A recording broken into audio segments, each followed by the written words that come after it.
Hello, my name is Jim Bellacera, and I want to welcome you to Within the Millionaire Mind.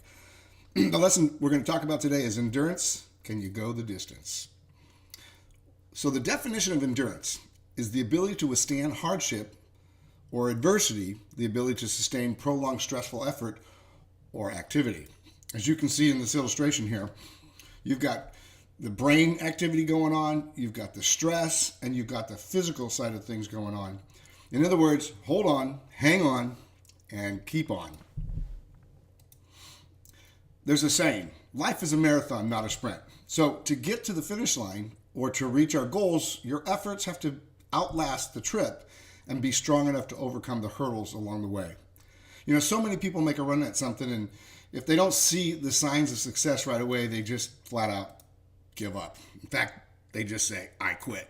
In fact, this little cartoon right here, it actually says it all. I want what I want to appear the moment I want it on the very spot on which I first wanted it. Really?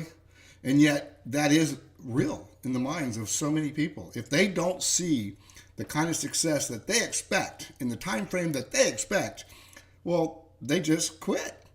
And quite frankly, that's a terrible example for other people to see in this world. You know, Henry Ford, what an amazing story.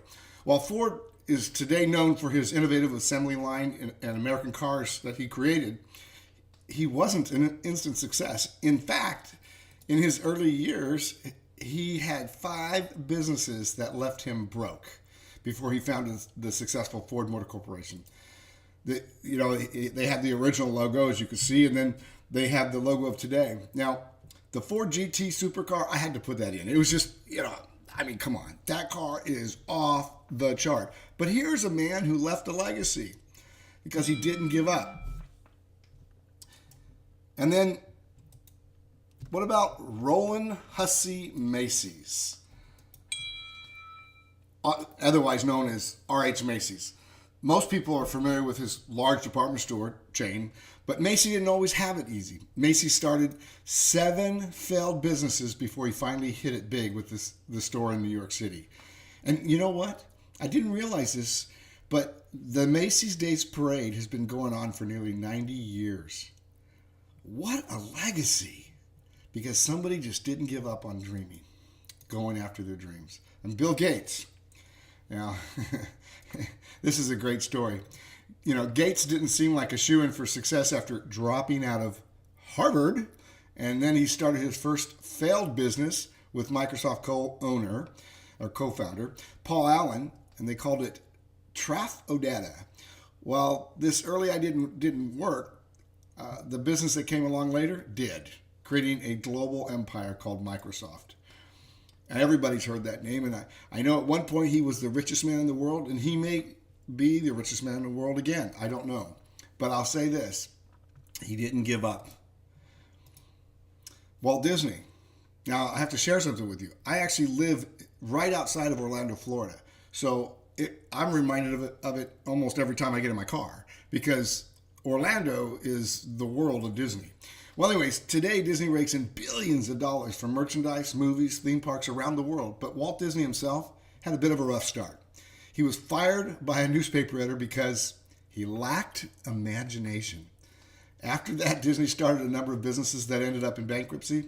He kept plugging away and eventually found a recipe for success, and we all know it as Walt Disney World.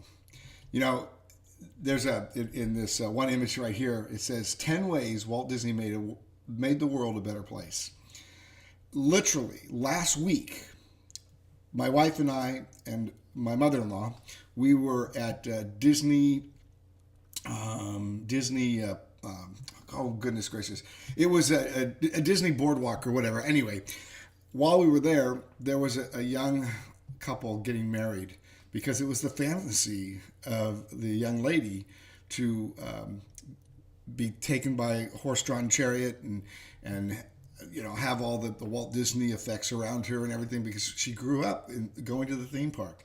How crazy is that? People get married there all the time. Probably, hundreds and hundreds of people every year right there.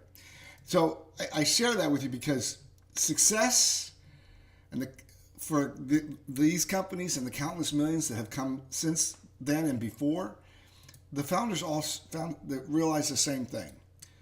So what did they need first? Well, they needed to have an idea, right? And then they had to have believe, and then they had to have the desire. They had to have the endurance.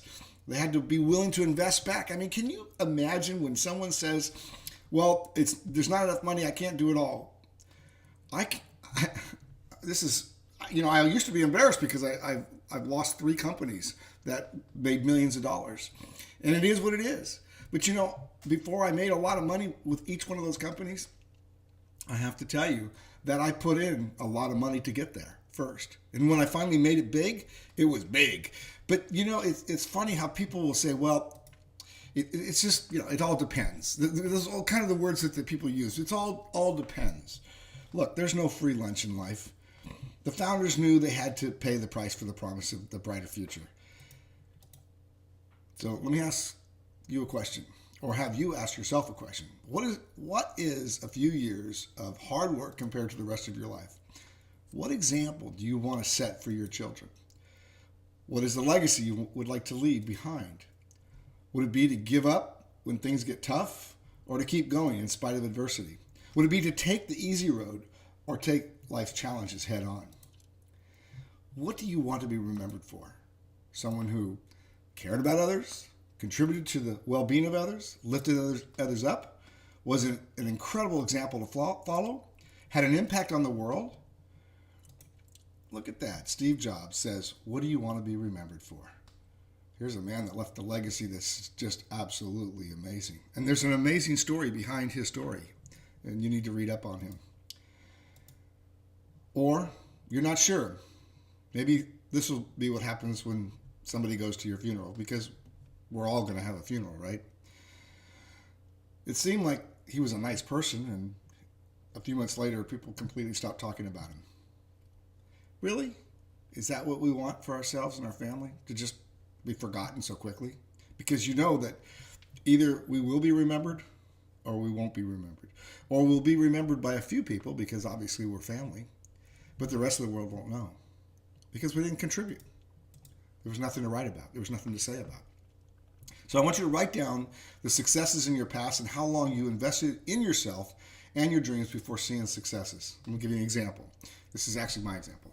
When I was really young, I wanted to be a swimmer. I spent 2 years swimming early every morning.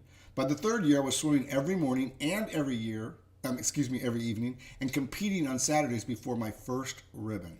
By the time I was in high school, I had been swimming for 5 years before I ever placed first in a swim competition. That's a long time, but you know what? I didn't look 5 years down the road. For me, it was every day. I just did what I had to do. And one day I finally won competition. And the most amazing thing that came out of that, because I was in high school on the loudspeaker, every time there was a meet, they would say my name on the loudspeaker, whether I came in first, second, or third. I had never heard my name mentioned anywhere, anytime before that on any loudspeaker. So we have families and people we want to spend time with, but if we don't chase our dreams, we can become miserable and live with regret. The key is balance of hard work, working smart, and taking the time to enjoy our family. So what I want you to do now is I want you to write down the things you can do with your family members to help them see your commitment to them as you stay committed to your dreams. I'll give you an example. Take breaks to recharge your battery and enjoy time with your family.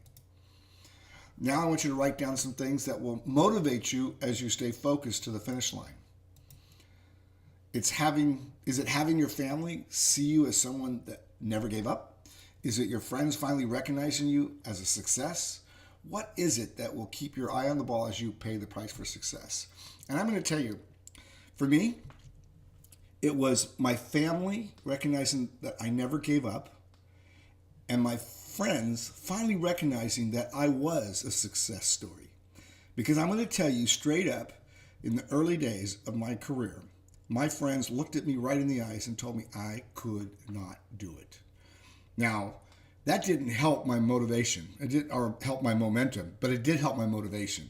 Because when someone told me no, I would get mad. And I would say, well, I'll show you. So I want to thank you for taking the time to be a part of this short endurance lesson. But I want you to know that your dream is your dream and no one's going to do it for you. So you have to be willing to pay the price for the promise of tomorrow. May God bless you. Thank you.